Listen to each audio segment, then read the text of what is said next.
Salut Matt avec toi de l'œil du recruteur, j'espère que tu vas bien. Je veux te vulgariser aujourd'hui le sujet des mots-clés sur les candidatures. On va demeurer au cours 101, nous, mais je veux que tu intègres à tes connaissances la philosophie derrière ça et comment tu dois réfléchir ton positionnement en recherche d'emploi pour obtenir un petit peu plus d'opportunités d'emploi qui vont provenir directement de tes mots-clés, que ce soit sur ton CV ou sur ton LinkedIn. Ça fait un 12-13 ans que je fais de la rédaction professionnelle de CV maintenant et un 8-9 ans, je ne sais pas le nombre d'années exact, mais à peu près là, que je fais de l'optimisation de profil LinkedIn. Puis j'ai intégré beaucoup de concepts qui sont uniques à mon marketing, qui sont ceux du SEO, donc du Search Engine Optimization. Et j'ai joué donc beaucoup avec les titres, les URL et tout ça. Et même chose pour les vidéos YouTube. C'est la 100e que je tourne aujourd'hui. Tu peux mettre tes félicitations dans les commentaires. Ça me ferait chaud au cœur. Malgré le fait qu'il m'en reste qu'une 60aine de publiés sur mon site web, sur ma chaîne YouTube, ben voilà que j'ai pu jouer là aussi avec les mots-clés, avec les titres. Ce qu'il faut retenir de bien important, c'est que derrière chaque mot-clé, dans le fond, il y a l'expression d'un besoin. Et sur ta candidature, il y a juste 1, 2 ou 3 termes qui vont être réellement importants, qui vont réellement être des mots-clés. Parce que le conseil populaire que tu vas entendre fréquemment, qui est assez basique, si tu veux mon avis, là, qui va être de reprendre les mots-clés de l'offre d'emploi puis de forger ton CV en conséquence de ça. Puis là, ton score dans l'ATS va grimper, puis tu vas te positionner encore plus haut. C'est intéressant, mais il faut dire que ça correspond assez peu à la réalité. Pourquoi? C'est vrai qu'il y a des scores numériques dans les ATS. Est-ce qu'ils sont utilisés par les recruteurs assez peu fréquemment à cause de ce que je te disais plus tôt, qui est le fait que les recruteurs ont toujours des priorités qui sont dictées par leur gestionnaire d'embauche. Donc, il faut que tu débutes.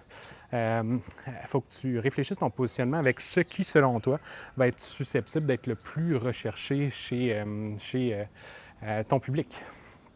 Alors, prenons l'exemple d'un qui est sur mon site web, donc la page de modèle de CV que j'ai voulu positionner pour attirer des clients, parce que ça s'applique très bien au concept de mots-clés sur une candidature. C'est la même chose. Pour les attirer, ces clients-là, je peux rajouter donc modèle de CV Word, par exemple, mais ça va être encore très compétitif. Donc, si je veux continuer mon positionnement, il va falloir que je le rende encore plus précis pour dire modèle de CV Word pour le Québec. Alors là, si dans mon URL, je vais mettre modèle CV Word Québec.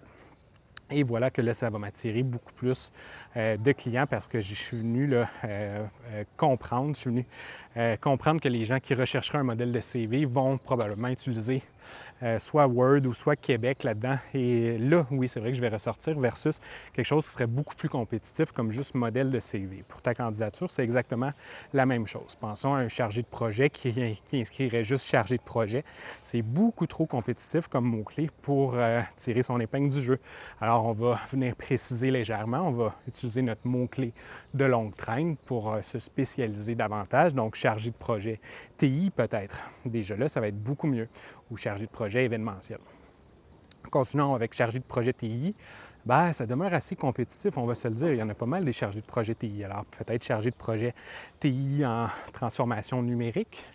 Donc là, on vient préciser davantage, mais transformation numérique, de plus en plus utilisée. Donc là, on a encore le problème de la compétition qui se frotte à nous. Alors, on va inscrire peut-être ERP, chargé de projet ERP ou chargé de projet CRM, chargé de projet IoT, donc Internet of Things.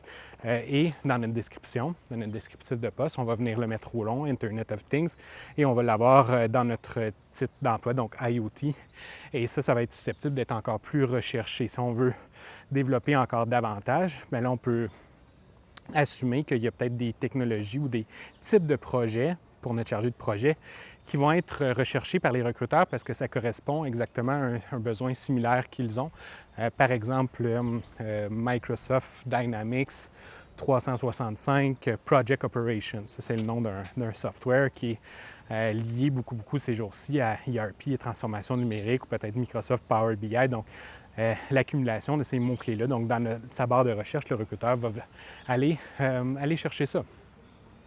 Donc, si on a un chargé de projet qui avait obtenu un score de 60% de pertinence parce qu'il n'y avait pas exactement tout ce qu'il y avait sur l'offre d'emploi, mais qu'il y a le mot-clé qui est recherché par les recruteurs, bien, il va être vu en priorité. Et c'est comme ça que ça fonctionne dans les coulisses. Si, par exemple, une compagnie recherche une adjointe juridique et que tu as voulu ratisser toi plus large, puis tu as changé ton titre pour adjointe administrative, puis tu as oublié de le remettre à adjointe juridique pour ce CV-là, qui était ta dernière expérience, qui était ou qui était celle il y a quelques années. Eh bien, ton réflexe d'avoir voulu ratisser trop large n'aura pas fonctionné alors que tu voulais t'ouvrir plus de portes.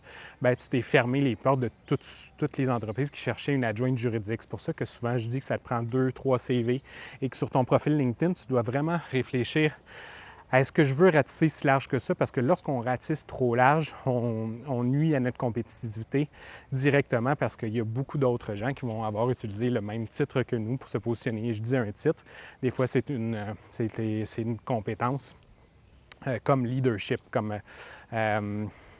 ou des compétences plus transversales comme par exemple dynamique ou whatever. Donc ça, même si c'est exprimé sur une offre d'emploi, ça n'a réellement pas de pertinence pour les recruteurs parce que tout le monde le met et ce n'est pas des mots qui ont de la valeur. Donc, quand on parle d'un mot-clé, la clé, dans mon exemple plus précédemment, c'était Word, c'était Québec. Et si j'avais voulu être encore plus précis pour pousser mon long tail keyword, j'aurais été avec modèle de CV Word pour le Québec, pour les ingénieurs ou pour, par exemple, les gens en vente.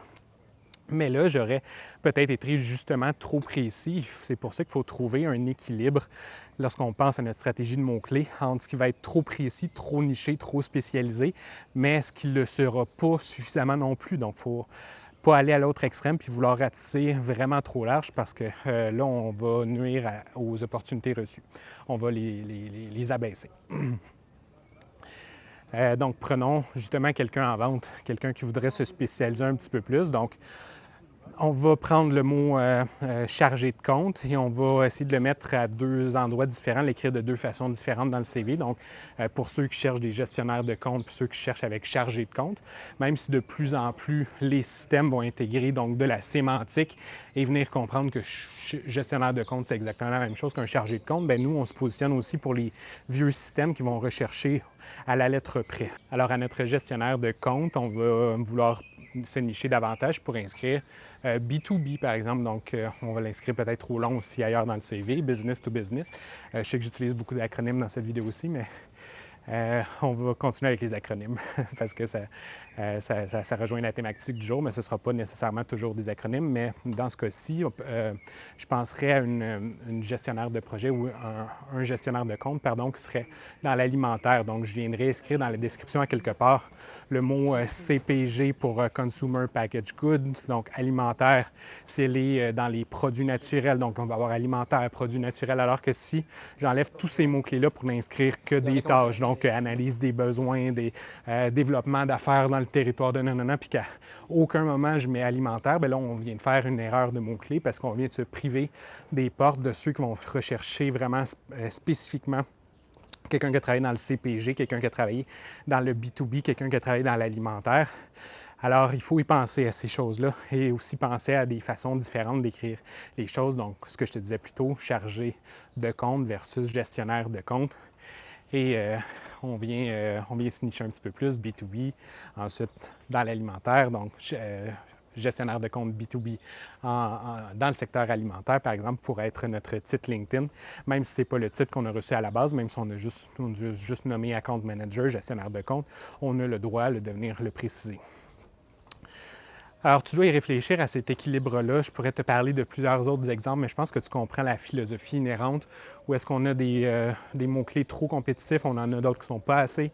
Tu dois penser à quelque chose qui va être entre les deux, qui va te permettre, oui, de ratisser peut-être un petit peu plus large si tu veux changer de secteur, mais aussi ne pas te priver de ceux qui vont faire des recherches qui sont avec des mots-clés qui sont industry spécifiques. Des technologies aussi peuvent être utilisées pour rechercher, par exemple, notre adjointe juridique de tantôt, peut-être qu'elle va être recherchée avec iManage. C'est comme ça qu'il faut penser nos mots-clés. C'est pas c'est pas 28 mots-clés qui vont faire une concordance avec l'offre d'emploi dans l'ATS. C'est vraiment 1, 2, 3 mots-clés qui vont être recherchés en priorité parce que ce sont des besoins spécifiques.